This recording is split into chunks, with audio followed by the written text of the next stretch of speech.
Those who offer the singularity of being and the radical message of nothing being everything, such as this apparent unbounded location, often receive arguments or even angry protests from many dream characters who clearly reject the prospect of no more me identity, or insist that some separate entity, some imagined doer, must do something, must follow some ancient prescribed path, practices, and personal striving to get somewhere.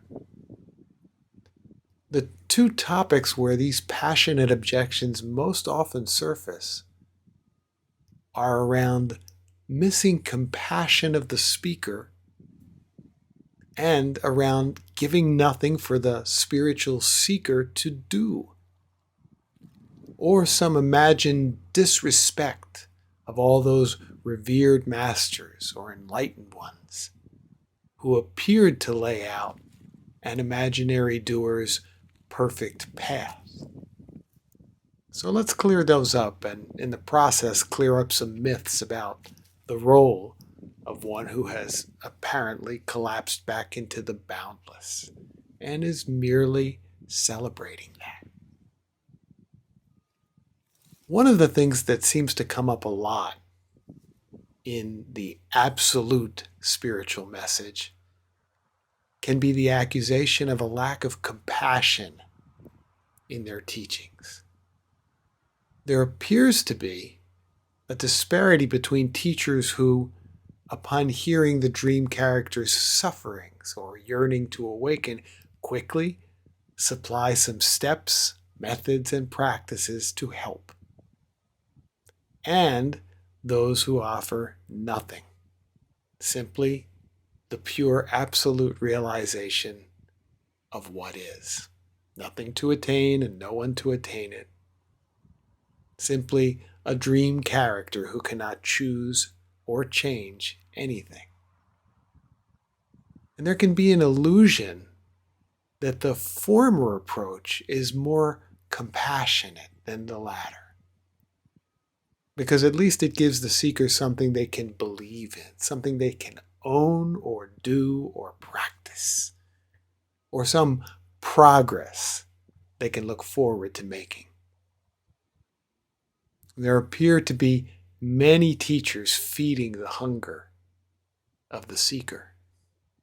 The problem with that is that it generates a notion in the dreamer that if they continue listening to all these concepts, paths, and prescriptions, striving hard to understand them and put them into practice, that something will come out of all of that, some kind of awakening, moksha, or escape from the dream.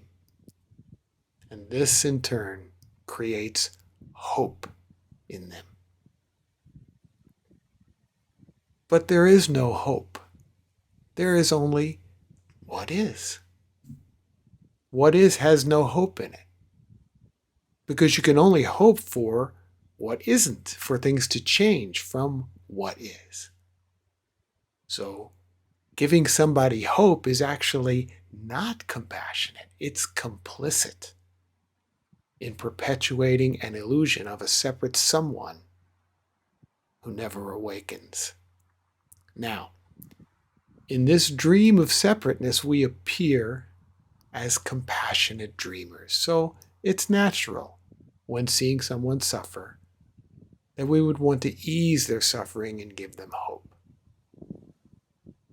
But suffering only exists when the dream character is identified with a separate self. But there is no separate self. There's only this, everything, this whole.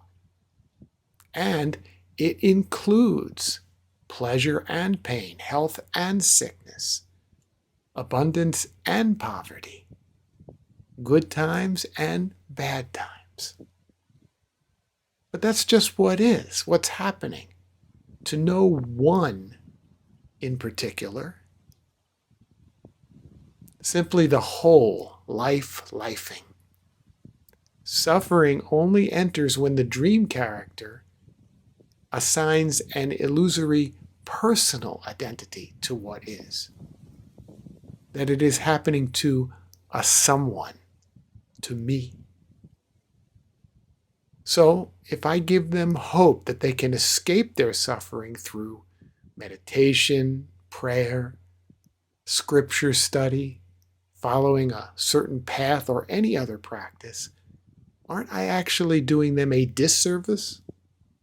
All that does is perpetuate the illusion of the ego doer who doesn't exist. An entity separate from life and what is, who can make separate choices and efforts that will change what is into what isn't. I remember a movie about a prodigious high school football player. This is Western football, not the worldwide football that Americans call soccer. In American football, the main captain is the quarterback who throws or passes the ball downfield. Now, this particular young man was such an amazing thrower and athlete. He was already being scouted by colleges and even the National Football League. Such was his promise as a future star quarterback. And one afternoon, during after-school practice, he was tackled hard and his back snapped. And he was permanently paralyzed from the waist down. The prognosis from all doctors was, not only will you never play football again, but you will most likely never walk again. You'll spend your entire life in a wheelchair. At best, you may get to the point where you can stand and inch forward, but only with strong crutches and little to no feeling or movement in your leg. But your days as a star athlete are over. A crushing blow for this young dream character. But if some compassionate doctor or healer smiled and gave him false hope, saying, "Don't worry, I promise you will once again walk. You will not only walk again, but if you believe in miracles and follow my guidance, you'll regain all of your throwing and running speed and be as agile an athlete as you ever were. What's more, with me and my path as your guide, this change can happen rapidly, even before your college years, so you can still look forward to your future as a major professional football star." That wouldn't be compassionate, but rather a real disservice. So, providing hope is not compassionate. The only compassion is the truth. Sure, giving them hope of something that may never happen might temporarily comfort them, maybe pull them through some of their darkest days. But ultimately, they will feel let down and deceived. So, even more so in the so-called spiritual path, isn't it an especially misleading and unkind disservice, giving dreamers the hope of permanent peace and joy through awakening or enlightenment? If they only follow the teacher's prescribed steps with ardent striving and rigorous discipline. And possibly a nice contribution. Once again, we are dream characters. And the dreamer's sole function is to dream in separateness, not to get awakened or enlightened, or dissolve into the oneness. Oneness is already expressing oneness, already one with itself. Being already is fully expressing pure being. this is a different expression. This is the expression of dreaming in and of separateness. We're not supposed to necessarily awaken or get enlightened. If that were the case, with all these wonderful teachings and paths that have been around for thousands of years, wouldn't a majority of the world be enlightened by now? Yeah. Indeed, any awakening appearing to happen to a person is an anomaly.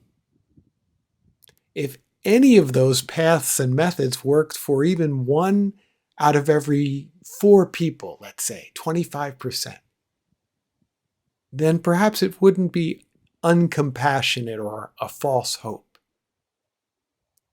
If only 10%, a 90% chance it will never happen, that's getting too remote to still offer this hope. And at 1%, a 99 to 1 chance, you would really have to question your motives as a teacher or spiritual advisor to teach, do this and you will succeed. But in actuality, the number is exponentially lower. In this dream world of dream characters and dream time, less than 1,000th of 1% of all the 250 billion humans that appear to have lived and died on Earth have had their me's fully collapse back into the boundless. So this promise, this carrot and stick, this false hope, is just cruel.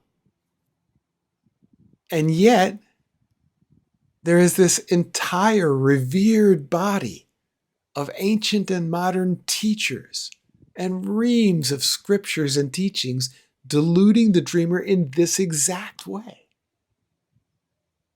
That's because they too are dream characters in your dream. The paradox is that being fully awake to what is so unimaginably simple. Yet it seems virtually no one ever attains it because we think we are individuals looking for it. But you cannot find that which you already are. You should never hope it will happen to you, no matter what you do or practice, because you are not the doer. There is no doer.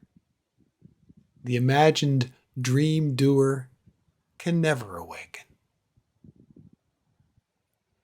So you might say, well, if there's nothing I can do, what's the point of hearing this?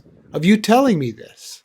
What's the point of listening to any teacher or guru, reading a scripture, or gathering for a talk, a satsang, or any of that, if there's nothing I can do anyway? Absolutely none. And yet, there has always been a resonance that could hear this, even prior to humankind or earth or even creation. Not heard by someone. There's no person to hear this resonance. It cannot be heard, and no words or labels, non-duality, Advaita, oneness, etc., are available because it's prior to all words and explanations. And yet, what has always existed is an opening to the possibility that there is no answer and no hope. That's always been there. There's always been the possibility that there's nothing to find. Indeed, that nothing has ever been lost. So all this message does is illuminate the utter hopelessness and futility of trying to find an answer. Find that which you are. This message, therefore, is totally and utterly and ruthlessly destructive. It destroys all hope. And curiously, that is the only real compassion.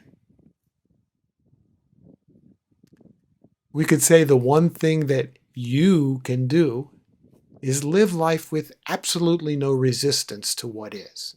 Enlightenment is simply natural life minus the resistance to any event. That way, you're always in a state of neutrality, always in a state of contentment.